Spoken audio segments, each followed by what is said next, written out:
இட்லி மாவு இருக்கா உங்ககிட்ட? டக்குன்னு இந்த போண்டா செஞ்சிடலாம். சவுண்டை கேட்டு பாருங்க.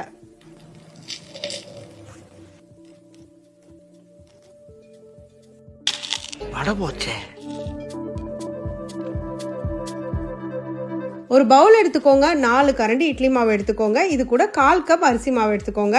அடுத்து ஒரு டீஸ்பூன் சீரகம், ஃப்ரெஷ்ஷா மிளக ஒரு டீஸ்பூன் இடிச்சு சேர்த்துக்கோங்க. இது கூட 2 பச்சை மிளகாயை நான் விதைகளை நீக்கிட்டு சேர்த்திருக்கேன், குழந்தைங்களுக்கு காரம் இல்லாம இருக்கும். இது கூட துருவன 2 இன்ச் இஞ்சி, 1/2 டீஸ்பூன் பெருங்காயம், 1/2 டீஸ்பூன் உப்பு, தூளா கட் பண்ண 2 வெங்காயம், நிறைய கருவேப்பிலை கொத்தமல்லி சேர்த்து பிசைஞ்சுக்கோங்க. மாவுல ஆல்ரெடி உப்பு இருக்கிறதுனால தான் நான் 1/2 டீஸ்பூன் சேர்த்திருக்கேன். இது கூட நான் இன்னும் கூட கொஞ்சம் அரிசி மாவு சேர்த்துக்கிறேன். அப்பதான் நம்மளுக்கு ஃபாலிங் கன்சிஸ்டன்சி கரெக்டா இருக்கும். இதை பாருங்க, இந்த மாதிரி. சோ இந்த திடீர் போண்டா செய்யறதுக்கு நான் நல்ல மணமான காடியா கடலெண்ணெய் தான் எடுத்திருக்கேன். எண்ணெயை மீடியம் ஃப்ளேம்ல சூடு பண்ணிட்டு ஒன்னொன்னா உள்ள போட்டுருங்க. அட் அ டைம் ஒரு 10 நீங்க போட்டுக்கலாம். உள்ள போட்டது எல்லாரும் சேர்ந்து ஃப்ரெண்ட்ஸ் மாதிரி ஆயிடுவாங்க. கொஞ்ச நேரம் கழிச்சு நம்மளே கரண்டில பிரிச்சு விட்டுறலாம். போட்டு ஒரு 4-5 நிமிஷத்துக்கு அப்படியே விட்டுருங்க. அதுக்கப்புறமா பிரிச்சுட்டு இந்த சைடு அந்த சைடு இன்னும் ஒரு 5 நிமிஷம் ஃப்ரை பண்ணி